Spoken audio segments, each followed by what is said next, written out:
ಬಸವಣ್ಣ ಹೇಳ್ತಾ ಹೋಗ್ರಿ.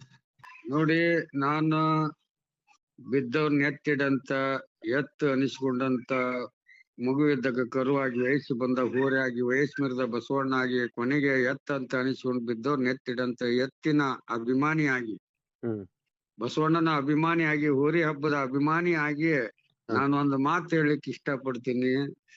ದಯವಿಟ್ಟು ಇವತ್ತ ಬಸವಣ್ಣ ಏನು ವಿಷಯ ಏನಪ್ಪಾ ಅಂದ್ರ, ಈ ಲಕ್ಕುಂಡ್ಯಾಗ ಏನು ಬಂಗಾರ ಸಿಗ್ತು ಅಂದ್ರಲ್ಲ, ಅದು ಏನು ವಾಸ್ತವತೆ ಏನ್ ನಡೀತಾ ಇದೆ ಅಂತ? ಅದು ನೋಡ್ರಿ, ಮನೆ ಒಂದು ಬುನಾದಿ ತೆಗೆ ಜಾಗದಲ್ಲಿ ಸಿಕ್ಕೈತು ಅಥವಾ ದೇವಸ್ಥಾನ ಜಾಗದಲ್ಲಿ ಸಿಕ್ಕೈತು ಅಂದ್ರೂ ಒಂದು 450 ಗ್ರಾಮ್ ಅಂತ ಒಬ್ರು ಅಂತಾರ, 800 ಗ್ರಾಮ್ ಅಂತ ಒಬ್ರು ಅಂತಾರ, ಕೆಜಿ ಅಂತ ಒಬ್ರು ಅಂತ ನ್ಯೂಸ್ ನ ನೋಡ್ತಾ ಇದ್ದೀನಿ. ಈಗ ಅದು ಎಲ್ಲೇ ಭೂಮಿ ಒಳಗಡೆ ಅದೇ ಟೈಮ್ ನ ಸಿಕ್ಕೈತಿ ಅಂದ್ರೆ ಅದನ್ನ ಸರ್ಕಾರಕ್ಕ ಒಪ್ಪಿಸ್ಬೇಕು. ಯಾಕಂತಂದ್ರೆ ಕಾನೂನು ಕೈ ತೊಗೊಳೋದು ಬಹಳ ತಪ್ಪಾಗುತ್ತೆ. ಅದನ್ನ ಒಪ್ಸಿದ್ರೆ ಅವ್ರಿಗೆ ಹಿಂಗ ನಿಯತ್ತಾಗಿ ತಂದು ಒಪ್ಸಿದ ಸರ್ಕಾರಕ್ಕ ಅಂದಾಗ ಅವ್ರಿಗೆ ಇಷ್ಟ ಪರ್ಸೆಂಟೇಜ್ ಅಂತ ಇರುತ್ತೆ ಅವ್ರಿಗೆ ಇನ್ಕಮ್. ಏನ್ರಿ 20% 30% ಏನ ಸಿಕ್ಕಿದಿಲ್ಲ ನಿಧಿ ಅವ್ರಿಗೆ ಸಿಗುತ್ತೆ ಸರ್ಕಾರದಿಂದ. ಆದ್ರೆ ಇವರೇ ಉಪಯೋಗ ಮಾಡಿಕೊಂಡು ಯಾರಿಗ್ ಗೊತ್ತಾಗದಂಗ ಆಮೇಲೆ ಗೊತ್ತಾತಂದ್ರೆ ಅಪರಾಧಿಗಳಾಗ್ತಾರೆ. ಯಾಕಂದ್ರೆ ಭೂಮಿ ಒಳಗಡೆ ಯಾವುದೇ ಒಂದು ವಸ್ತು ಸಿಕ್ಕರು ಅದು ಸರ್ಕಾರದ ಸೊತ್ತು.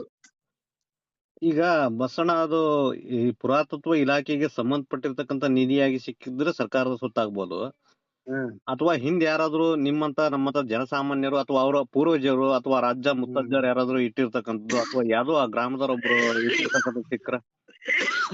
ನೋಡ್ರಿ, ಈಗ ಮನೆ ಒಳಗಡೆನ ಯಾರೋ ಕಾಳು ಅಂತ ಇರ್ತಾರೆ. ಮನಿ ಮಾಲಕನ ಅಗಿಬೇಕಂತ ಸಂದರ್ಭದ ಸಿಕ್ಕರ ಅದು ಅವ್ನು ತೋರಿಸ್ಕೊಳಂಗಿಲ್ಲ. ಈಗ ಬೇರೆಯವ್ರ ಕೆಲ್ಸಕ್ ಬಂದಿರ್ತಾರ, ಅಲ್ಲೇ ಅವ್ರದೇ ಆದಂತ ಒಂದು ವ್ಯಸನಗಳಲ್ಲಿ ಕೆಲಸ ಮಾಡ್ತಿರ್ತಾರ. ಈಗ ಒಬ್ಬರಿಗೆ ನಿಧಿ ಹತ್ತಿ ಬಿಡ್ತು, ಹತ್ತೈದಂತ ತೆಗೆದ್ ಬಿಟ್ಟವ, ಅದನ್ನ ತೆಗೆದ್ ಪಬ್ಲಿಕ್ ಮಾಡಿದ್ರೆ ಅವ್ನಿಗೆ ಏನ್ ಇದಾಗಂಗಿಲ್ಲ. ಅವಾಗ ಏನ್ ಮಾಡ್ತಾನ, ಅದ್ 4-5 ಮಂದಿ ಗೊತ್ತಾಕತಿ, ಅವ್ರು ಹಂಚಿಕೊಳಕ್ ಪ್ರಯತ್ನ ಪಟ್ರು ಕೊನೆಗೆ ಅದು ಗೊತ್ತಾಗೇ ಬಿಡ್ತೈತಿ. 4 ಮಂದಿಯಾಗ ಒಬ್ಬನಾದ್ರೂ ಬಾಯ್ ಬಿಟ್ಬಿಡ್ತಾನೆ. ಏನಂತೀರಿ? ಮತ್ ಕಳ್ ಸಿಕ್ಕಾಕೊಳ್ಳೋದ ಹಂಗಿದ್ದಾಗ ಏನಾಗೈತಿಪ್ಪ ಅಂದ್ರೆ, ಅದು ಮನಿ ಮಾಲಕ ದೊಡ್ಡ ಮಂತ್ಯಂದವ ಇದ್ದ, ಅವ್ರ ಮನೆಯಲ್ಲೇ ಹಾಗೆ ಮುಂದ್ ಸಿಕ್ಕೈತಿ ಅಂದ್ರೆ ಅದು ಅವ್ರ ಸೊತ್ತಾಗುತ್ತೆ. ಏನಪ್ಪಾ ಅಂದ್ರೆ ಸರ್ಕಾರಿ ಜಾಗ, ಸರ್ಕಾರಿ ಸಂಬಂಧಪಟ್ಟಂತ ಯಾವುದೇ ಜಾಗದಲ್ಲಿ ಅಗಿಲಿಕ್ಕೆ ಸಂದರ್ಭದಲ್ಲಿ ನಿಧಿ ಸಿಕ್ಕರೆ ಅದು ಸರ್ಕಾರದ ವಸ್ತು. ಈಗ ಅಲ್ಲ ಬಸಣ್ಣ, ಈಗ ವೈಯಕ್ತಿಕ ನಮ್ಮ ಸ್ವಂತ ಜಾಗದಲ್ಲೇ ಸಿಕ್ಕರೆ ಅದು ಪುರಾತತ್ವ ಇಲಾಖೆ ಅದಕ್ಕೆ ಇಂಟ್ರೆಸ್ಟಿಂಗ್ ಇರ್ತೈತ್ರಿ ಸರ್. ಅದು ನಿಮ್ ಹೊಲ್ದಾಗನ ಸಿಗ್ಲಿ ಅದ್ರಲ್ಲಿ ಹಕ್ಕದಾರ ಇರ್ತೀರಿ ಅಷ್ಟೇ. ಭೂಮಿ ಹಕ್ಕದಾರ ಅಷ್ಟೇ ನೀವು. ಆ ಭೂಮಿ ಹಕ್ಕದಾರ, ಆ ಮನೆ ಹಕ್ಕದಾರ ಇರ್ತೀರಿ, ಬಟ್ ಅದು ಸರ್ಕಾರದ ಜಾಗ ಇರುತ್ತದ.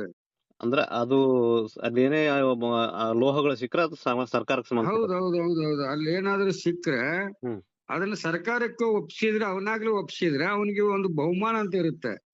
ಈಗ ಬಸವಣ್ಣ, ಅದು ಸರ್ಕಾರಕ್ಕೆ ಒಪ್ಸಕ್ಕೆ ಈಗ ಅಕಸ್ಮಾತ್ ಅದೊಂದು ಮಾನ್ಯುಮೆಂಟ್ ಆಗಿ ಅಥವಾ ಯಾವ್ದಾರ ಒಂದು ಪುರಾತತ್ವ ಇಲಾಖೆ ಹಿಂದೆ ಯಾವ್ದಾದ್ರು ರಾಜರು ಇತಿಹಾಸಕ್ಕೆ ಸಂಬಂಧಪಟ್ಟಂತ ವ್ಯಕ್ತಿಗಳು ಇಟ್ಟಿರ್ತಕ್ಕಂಥದ್ದಾದ್ರೆ ಸರ್ಕಾರಕ್ಕೆ ಸೇರ್ಬೋದು. ಅದನ್ನ ಯಾರಾದ್ರೂ ಪ್ರೈವೇಟ್ ವ್ಯಕ್ತಿಗಳು, ಉದಾಹರಣೆಗೆ ಈಗ ಬಸಣ್ಣ ನಿಮ್ಮ ನಿಧಿ ಹೆಂಗ್ ಯಾವ ಆಕಾರ, ಎಷ್ಟನೇ ಇಸ್ವಿದು, ಯಾವ ಟೈಮ್ ಇಂದ ಎಷ್ಟು ಅಂತ ವಿಜ್ಞಾನಿಗಳು ಅದಾರ. ಅದು ಪರಿಶೀಲಿಸಿದಾಗ ಅದು ಪುರಾತ ಇದಕ್ಕ ಬಂತಂದ್ರೆ ಅದಕ್ಕ ಡಿಮಾಂಡ್ ಇರುತ್ತೆ. ಇವತ್ತು ಎಲ್ಲಿ ಈಗ ಎಲ್ಲ ಶ್ಯಾಂಭೋಗ ಪಟೇಲ, ಆಮೇಲೆ ಈ ಕುಲಕರ್ಣಿ, ದೇಶಪಾಂಡೆ ಅನ್ನಂತವ್ರು ಏನ್ ಇದ್ರಲ್ಲ, ಅವ್ರೆಲ್ಲಾ ಭೂಮಿನ ಹಂಚಿಬಿಟ್ಲ. ಇಂದಿರಾ ಗಾಂಧಿ ದುಡ್ಡನ್ನ ಹಂಚಕ್ ಆಗ್ಲಿಲ್ಲ, ನಿಧಿ ಹಂಚಕ್ ಆಗ್ಲಿಲ್ಲ ಅವ್ರಿಗೆ. ಅಂತವ್ರು ಏನ್ ಮಾಡ್ಬಿಟ್ಟಿರ್ತಾರ, ಇಟ್ಬಿಟ್ಟಿರ್ತಾರ. ಈ ದೇಸಾಯಿ ಅಂತ ಆಗ್ಯಾಕ ಕೊಡಂಗಿಲ್ಲ ಅವ್ರು, ಯಾಕಂದ್ರೆ ಅವ್ರೆಲ್ಲಾ ಅಂತಲ್ಲಿ ಇಟ್ಟಿರ್ತಾರ. ಅಂತವ್ ಸಿಕ್ಕ್ರನು ಅದು ಸರ್ಕಾರಕ್ಕೆ ಕೊಡ್ಬೇಕು. ಏನೇ ಸಿಗ್ಲಿ ಭೂಮಿ ಒಳಗೆ ಅದನ್ನ ಸರ್ಕಾರಕ್ಕೆ ನಾವು ಸ್ವತಃವಾಗಿ ಹೋಗಿ ಒಪ್ಸಿದ್ರೆ ನಮಗ್ ಬಹುಮಾನ ಇದೆ, ಪರ್ಸೆಂಟೇಜ್ ಅಂತ. ಅದನ್ನ ನಾವ ಉಪಯೋಗ ಮಾಡ್ಕೊಳಕ್, ಅದನ್ನ ತನ್ನ ಹೊಲದಂದಾಗಿರ್ಲಿ ತನ್ನ ಮನೆಯಿಂದಾಗಿರ್ಲಿ ನಿಧಿ ಅದನ್ನ ನಾನು ಸಿಕ್ಕೈತಿ ಅಂತ ತೋರ್ಸ್ಕೊಳಕು ಅದು ಬರಂಗಿಲ್ಲ. ಅದನ್ನ ಅರಿದು ತಿನ್ನಕ್ಕೂ ಆಗಂಗಿಲ್ಲ. ಯಾಕಂದ್ರೆ ಅದು ಓಲ್ಡ್ ಇಸ್ ಗೋಲ್ಡ್ ಬಂಗಾರ. ಅದು ಇವತ್ತಿನ ಬಂಗಾರ ಗೇಜ್ ಕಮ್ಮಿ ಇರುತ್ತೆ, ಆ ಬಂಗಾರಕ್ಕೆ ವೇಜ್ ಜಾಸ್ತಿ ಇರುತ್ತೆ, ಗೇಜ್. ಹಿಂಗಾಗಿ ಈಗ ಬಸಣ್ಣ, ಹಂಗೆ ನಾವು ಜನರಲ್ ಮಾತಾಡ್ತಾ ಹೋಗೋದ್ರ, ಒಬ್ರು ಜನಸಾಮಾನ್ಯರ ಮಾತಾಡ್ತಾ ಹೋಗೋದಾದ್ರೆ ಈ ತರ ಒಂದು ಆ, ಆ, ಬಂಗಾರ ಆಗಿರ್ಬೋದು ಅಥವಾ ಈ ತರ ಒಂದಷ್ಟು ಲೋಹಗಳು ಸಿಕ್ಕಂತ ಸಂದರ್ಭದಲ್ಲಿ ಅದಕ್ಕೆ ಸರ್ಕಾರ ಗಮನಕ್ಕೆ ತರದೇನೆ ಮನುಷ್ಯರು ಬಳಕೆ ಮಾಡ್ಕೊಂಡಿರ್ತಕ್ಕಂಥ ಉದಾಹರಣೆಗಳು ಏನಾದ್ರು ಇದಾವ? ಬೇಕಾದಷ್ಟು ಅದು ಹಾ ಕೇಸ್ನಾಗ ಬಂದವ್ರು ಇದಾರ. ಹಾ ಜೈಲಿನಲ್ಲೇ 511 ಕ್ರಿಮಿನಲ್, 158 ಸಿವಿಲ್.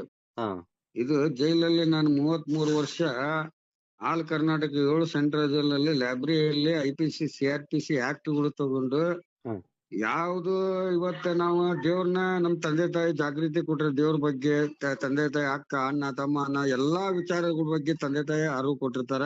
ಹ್ಮ್ ಬಟ್ ನಮ್ಗೆ ಕಾನೂನಿನ ಜ್ಞಾನ ಬೇಕಾಗಿರ್ತೈತಿ. ಆ ಕಾನೂನಿನ ಜ್ಞಾನ ಶಿಕ್ಷಣದ ಮೂಲಕ ಪಡಿತೀವಿ ನಾವು. 3 ಮಂದಿ ಆಸೆ ಈಡೇರಿಸಬೇಕಾಗಿದ್ದ ಕರ್ತವ್ಯ ಇರೋದು ಮನುಷ್ಯನಿಗೆ.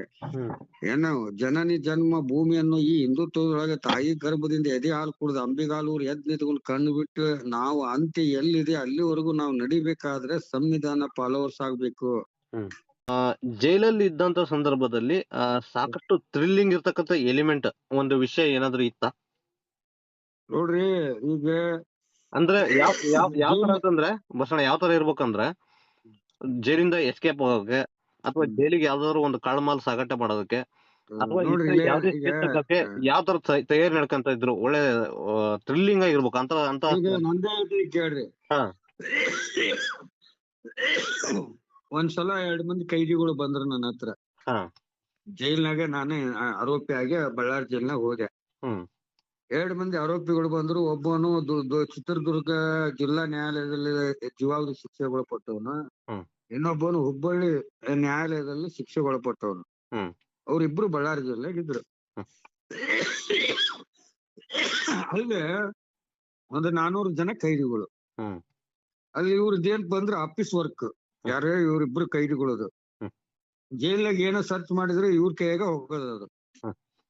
ಏನೋ ಸರ್ಚ್ ಮಾಡ್ಲಿ ಜೈಲ್ನಾಗ ಗಾಂಜಾ ಏನೋ ಸಿಗ್ಲಿ ಇವರ ಶೇಪ್ ಮಾಡಿ ಇಡೋದು. ಹೆಂಗಿದ್ದಾಗ ಇವ್ರಿಗೆ 8 ಸಲ ಪೆರಲ್ ಮೇಲೆ ಬಂದಿದ್ದಾರೆ. ಇವ್ರು ಜೀವಾವಧಿ ಶಿಕ್ಷೆಗೆ ಒಳಗಾದವ್ರು 10 ವರ್ಷ ಜೈಲ್ ತೆಗದಾರ. 8 ಸಲ ಹೋಗ್ಯಾನ, ಅವ್ನ್ 8 ಸಲ ಹೋಗಿದಾನ. ಅವ್ರವ್ರ ಸಂಬಂಧಪಟ್ಟ ಪೊಲೀಸ್ ಸ್ಟೇಷನ್ ಪರ್ಮಿಷನ್ ತಗೊಂಡು 9ನೇ ಸಲ ಅರ್ಜಿ ಹಾಕಿದಾಗ ಅವ್ರಿಗೆ ಪೆರಲ್ ಕ್ಯಾನ್ಸಲ್ ಆಗ್ಬಿಟ್ಟೈತಿ ಇಬ್ಬರಿಗೂ. ಇವ್ರ ಏನ್ ಮಾಡ್ರಿ, ಬೇರೆದವ್ರ ಪೆರಲ್ ಕ್ಯಾನ್ಸಲ್ ಮಾಡಿ ಕಮಿಷನ್ ತಗೊಳ್ಳಾರ ಇವ್ರು. ಇವ್ರಿಗೆ ಪೆರಲ್ ಕ್ಯಾನ್ಸಲ್ ಆಗೈತಿ ಅಂದಾಗ ಇವ್ರು ಯಾರ ಹತ್ರ ಪೆರಲ್ ಮಾಡ್ಸಿದ್ರ ಇದಾಕೈತಿ ಅಂತಂದು ಕಳ್ಳ ಪೆರಲ್ ಮಾಡ್ಸಕ್ ನನ್ನ ಹತ್ರ ಬಂದ್ರು.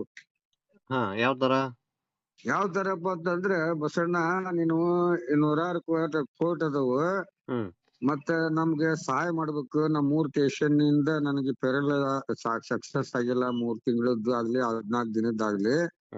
ಮತ್ತ ಅವನಿಗೂ ಸಕ್ಸಸ್ ಆಗಿಲ್ಲ. ನಾವೆಲ್ಲ ದುಡ್ಡು ಐತಿ, ಬೇಕಾದಷ್ಟು ಐತಿ. ನಿನಗೇನ್ ಬೇಕು ಕೇಳ, ಗಾಂಜಾ ಬೇಕಂದ್ರೆ ಗಾಂಜಾ ಕೊಡಿಸ್ತೀವಿ, ಮತ್ ದುಡ್ಡು ಬೇಕಾದ್ರೆ ದುಡ್ಡು ಕೇಳ ಕೊಡಿಸ್ತೀವಿ ಅಂದಾಗ ನಾನು ದೇಶದ್ರೋಹ ಕೆಲಸ ಮಾಡಕ್ ಒಲ್ಲಪ್ಪ ಅಂದೆ ನಾನು. ಇದು ಹೆಂಗ ದೇಶದ್ರೋಹ ಕೆಲಸ ಆಕೈತಿ ಬಹುಶಃ? ನಾವು ದೇಶದ್ರೋಹ ಮಾಡಂಗಿದ್ರೆ ನಾವ್ 8 ಸಲ ಯಾಕೆ ಹೋಗಿ ಒಳ್ಳೆ ಬರ್ತಿದ್ವಿ? ನಾವ್ ಕುಡಿದು ಸ್ವಲ್ಪ ಹಾರಾಡಿದಕ್ಕ ಅವರು ಕ್ಯಾನ್ಸಲ್ ಮಾಡ್ಯಾರ ಅಂದ್ರೆ ಸರಿ. ನಿಮ್ ಮೇಲೆ ನಂಬಿಕೆ ಇಟ್ಟು ನಾನು ಕಳಿಸ್ತೇನೆ ಪೆರಲ್ ಮೇಲೆ. ಇದರಲ್ಲಿ ರಾಜ್ಯಪಾಲನ್ ಪರ್ಮಿಷನ್ ಬೇಕು, ಪೊಲೀಸ್ ಸ್ಟೇಷನ್ ಪರ್ಮಿಷನ್ ಬೇಕು, ಮತ್ತು ಜೈಲ್ ಪರ್ಮಿಷನ್ ಬೇಕು, ಮತ್ತು ಏನ್ರಿ ಇವೆಲ್ಲಾ ಪರ್ಮಿಷನ್ ತಗೊಂಡ್ರೆ ಮಾತ್ರ ಪಾಸ್ ಆಗತ್ತದ. ಇವೆಲ್ಲಾ ಪರ್ಮಿಷನ್ ಹೆಂಗ್ ತಗೋಬೇಕು ನಾನು? ವಿಚಾರ ಮಾಡ್ರಿ ನೀವು.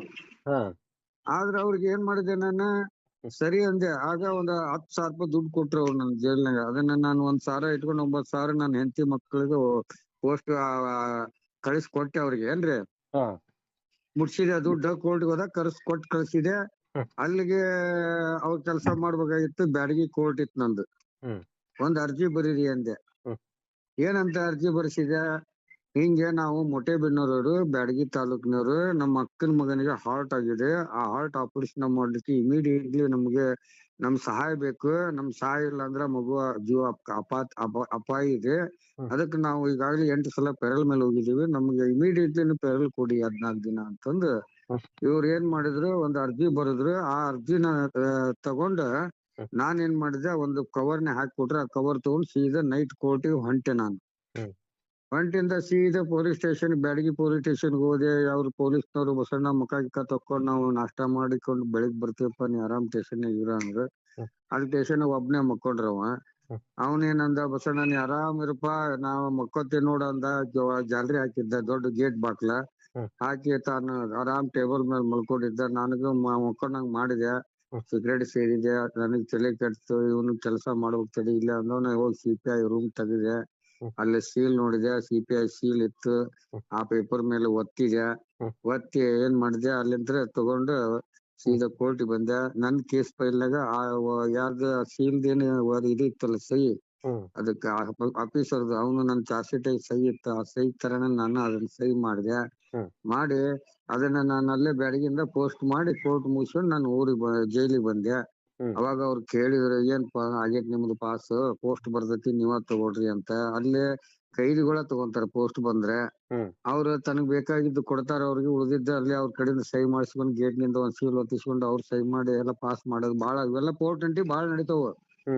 ಆದ್ರೆ ನಾನ ಯಾರ್ದು ದುಡ್ಡು ಕೊಟ್ಟು ಲಂಚ ಕೊಟ್ಟು ಹಂಗೆಲ್ಲ ಮಾಡ್ಸವ್ನಲ್ಲ ನಾನು. ಹೋಗಿ ಬರ್ತೀರಾ ನನ್ನ ಆದೇಶ ಕೊಡ್ತೀನಿ ಹೋಗ್ಬರಿ ಅನ್ನೋ ನಾನು.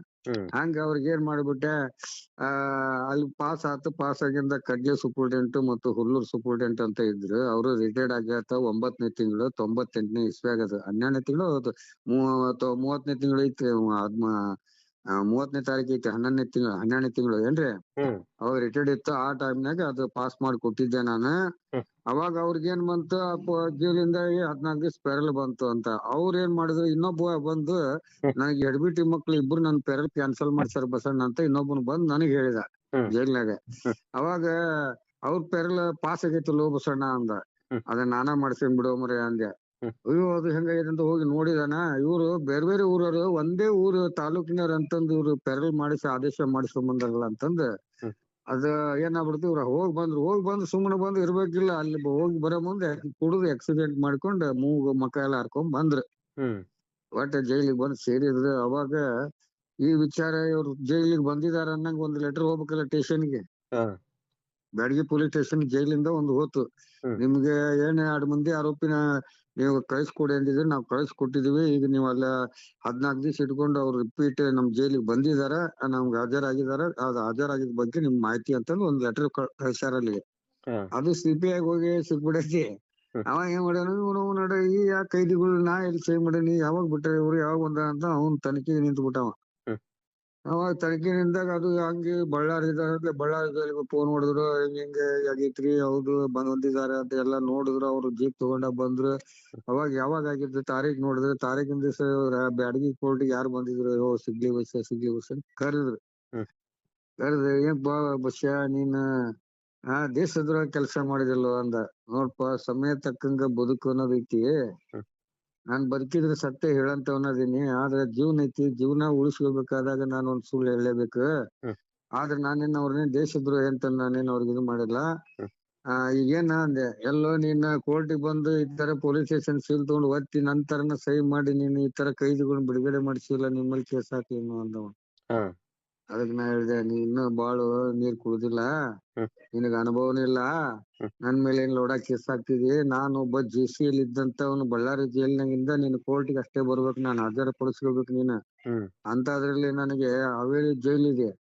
ನೀನ್ ಹಾವೇರಿ ಜೈಲಿಗೆ ಇಲ್ಲಿಂತ್ರ ಪೊಲೀಸ್ನವ್ರ ಅಲ್ಲಿ ನಿಮ್ ಬ್ಯಾಡಗಿ ಪೊಲೀಸ್ನವ್ರು ಬಂದು ನನ್ನ ಕಸ್ಟಡಿ ತಗೊಂಡು ಹಾವೇರಿ ಜೈಲಿಗೆ ಇಟ್ಟು ಹಾವೇರಿಯಿಂದ ಬ್ಯಾಡಗಿ ಕೋರ್ಟಿಗೆ ಹಾಜರುಪಡಿಸಿ ಮತ್ತು ಬಳ್ಳಾರಿ ಕರ್ಕೊಂಡ್ ಬರ್ಬೋದಾಗಿತ್ತು. ನಿಮ್ ಸ್ಟೇಷನ್ನಾಗ ಇಟ್ಕೋ ಅಂತಂದ್ ಕಾನೂನ್ ಏನ್ರಿ ಹೇಳೈತೇನ, ನೀವ್ ಸ್ಟೇಷನ್ನಾಗಿಂದನ ಮಾಡೇನ್ರಿ ಇವ್ನ ಅಂತಂದ್ ಕೇಸ್ ಹಾಕಿ ನೀನ ಮನಿಗ್ ಹೋಗಿ ಕೇಳಿಸಿ ಮಗನ ಅಂದೆ ಅವ್ನಿಗೆ.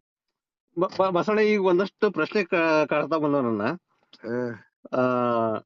ಈ ಇಷ್ಟೊಂದು ಎಲೆಗಾರಿಕೆ ಬೇಕು ಇಂತ ಕೆಲಸ ಮಾಡಕಂದ್ರ ಅದು ಸಾಮಾನ್ಯ ಯಾರಿಗೂ ಸಾಧ್ಯ ಆಗಲ್ಲ. ಅಲ್ರಿ ನಾನು ಹೇಳ್ತೀನಲ್ಲ, ಯಾಕಂದ್ರೆ ಪ್ರಶ್ನೆ ಕೇಳ್ತಾನ ನನಗ.